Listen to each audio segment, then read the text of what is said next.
Okay, so we are going to talk about the trip incentive. Now let me go back to my screen share. Everybody can see that, right? Everybody sees the Usborne website? Perfect. Okay, so if you click up here under incentives and rewards, you can just click here on the travel incentive, and then it brings up all of the information that I'm going to talk about right now. So obviously you guys know the trip is to Cuba. What's exciting for all of you guys that just signed up is that our points just reset. So the term for earning trip points is January 1st to September 30th. So we have in between that period of time to earn the 40,000 points that we need to earn a trip. And what I'm really excited about with Cuba is that it's going to be a cheap buy-in. So I'm not overly stressed out about getting 1 million tickets to bring my entire family, because I feel like buying into Cuba is going to be a lot cheaper than it would have been for like buy-in for the cruise, for example, which was like, I don't know. Dominic, did you buy in your husband? Yeah. Was it really expensive? More than what we would pay. Probably what we paid to buy him in is what we pay for the both of us, all inclusive, to Mexico. Right. So yeah, that's what I'm saying about Cuba. It's going to be super cheap for buy-in. So I don't feel like everybody needs to stress out about having to get 1 million tickets. Ideally, you would like 2, because each ticket that you earn is based on a double occupancy. So it really only entitles you to like half of a room. So, I mean, obviously you probably don't want to come alone, so you would probably want to buy in your spouse. Having said that, there's lots of Usborne ladies that do just come and just share another room with one of their Usborne friends. So people do that. When I went to the Bahamas, actually, there was a few ladies that were there by themselves. So since I've started with Usborne, there have been 3 trips. The first trip was supposed to be to Panama, but there was too many pregnant mamas, so they had to switch it because of the Zika virus, and they ended up going to Hawaii instead. So when I first signed up, I didn't really know anything about the trip. I didn't really actually even think that it was something that was achievable. I signed up early too. I think I signed up early February or something like that, and I don't know, like my sponsor, my supervisor didn't really explain how achievable the trip actually was if you actually try for it. So I missed out on that. I had enough personal points that I could have gone, but I didn't have any of the recruit points that I needed. So I missed out that way. So the next trip was to Atlantis, in the Bahamas. So it was 1 week. It's not all inclusive because they don't have all inclusive there, but with Usborne, with the trips, they pay for your flights, they pay for your room, they pay for your travel from the airport to the resort. So there's really there's no hidden fees or anything. I had earned 2 tickets to the Bahamas, and I didn't pay for anything other than our food and drinks because it wasn't all inclusive. So that was on us, but everything else was 100% paid for. There was no hidden fees or anything. With the cruise, it's a little bit more difficult, I think, because I don't know. There was just a bunch of different factors for the cruise, like having to upgrade your room if you wanted to, and then there's like gratuity and stuff.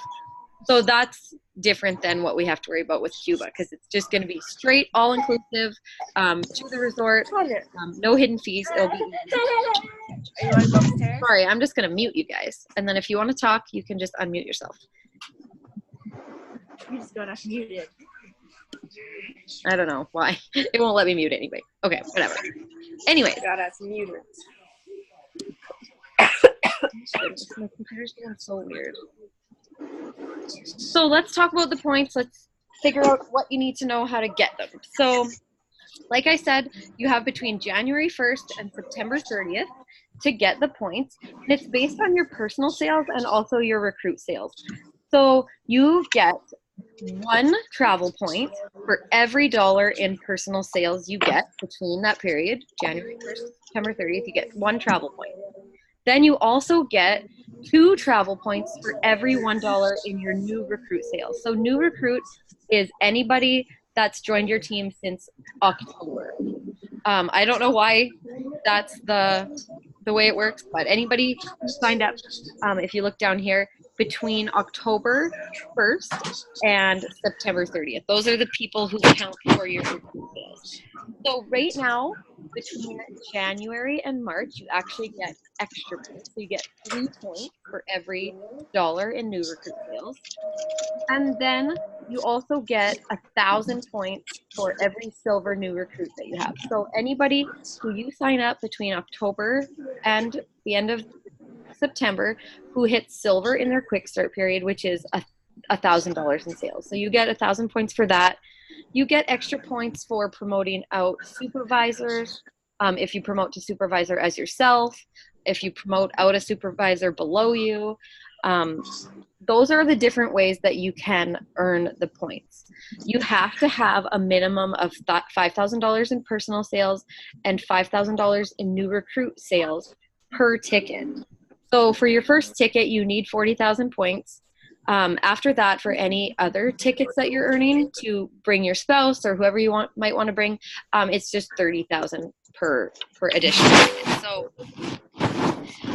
the early bird, I just talked about that. You get an extra point between January 1st and March 31st for every dollar in recruit sales. And then the only other thing to really talk about is the wild card. So you might have heard us talking about wild cards already. You might have seen it in your welcome email. Wild cards is something that the company offers every month. They have a different wild card incentive. So this month you're getting, what is it? I have it written down. You're getting, I think it's 5 wild cards for every party order that you submit this month. So make sure on January 31st or February 1st, you email your supervisor and let them know how many parties you did, because you're getting 5 wildcard entries for every one of those that you did. Your supervisor is not going to go through and count how many parties you did. It's totally on you. If you don't email your supervisor, you're out the wild card. So make sure you do that, because at the end of the period in October, the office does a random draw. They put all of the ballots in, they do a draw, and that person wins a trip, whether they have the points or not. It's just based on those wild cards every month. So it's pretty exciting.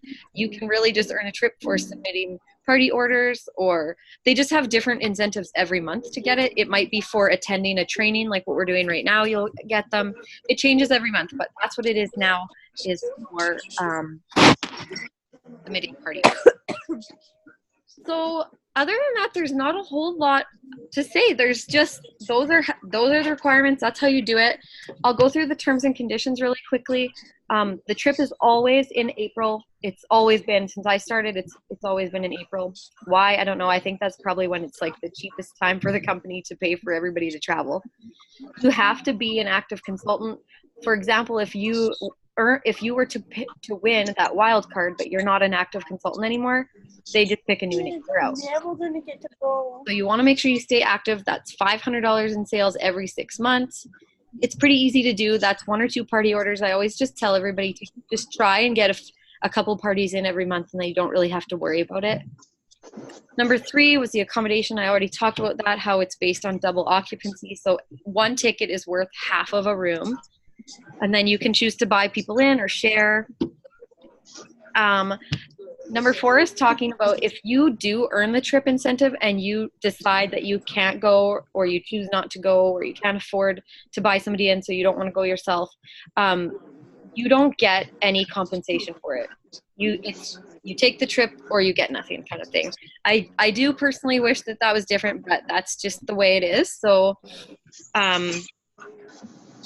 number 5, you cannot buy in another Usborne consultant, or give your ticket to another. So let's say I get 2 tickets and I want to bring Amanda or Amy or whoever. Sorry, can't do it. You have to earn the ticket yourself. I can't bring another consultant. You have to have all of your sales in before September 30th. If it's October 1st and you submit something to try to get that trip, too late. So make sure that you don't wait to the last minute. And then the number 7 is basically you can't cheat. So if you have somebody on your team and you want extra points, you can't submit orders in under them. If the office found out that you're trying to cheat to get trip points, basically you're out. Like, that's against our code of ethics. So don't cheat. And Air travel based out of Canadian cities, determined by the company. They really just pick the closest airport to you. I always fly right out of Regina. So the company, I mean, isn't going to obviously try to make everybody drive across their province to get to the nearest airport. They're pretty good. But that's it. How I keep track of my points is not as exciting as what somebody is going to show you right after I tell you what I do for me. I basically use a notebook, and at the end of every month, I jot down all of my new recruits' points, times it by the 2 or 3, whatever month I'm in. Right now, it's times 3 points, and then I add in my own personal sales, and then that's how I know how many points I have. Oh yeah, and if anybody on my team hits team leader, supervisor, whatever. It's not very exciting. Dominique's going to show you what she does, which is a lot better than what I do, I think. Okay, let me shut it off. Okay, my turn? Yes. Okay, so I don't know if anybody knows what bullet journaling is. It was something that I started last year to help myself get more organized and create some goals for myself and be a little creative because I love to craft, and I just found I wasn't having any time with twin boys. So I started bullet journaling. And one of the things I wanted to do was go on this cruise. So I decided that I wanted to use my journal, and I made a little counter, if you can see it. So I have my little cruise ship there. And then in bullet journals, they give you all of these the pages have little dots on them, so it's really easy to do the squares.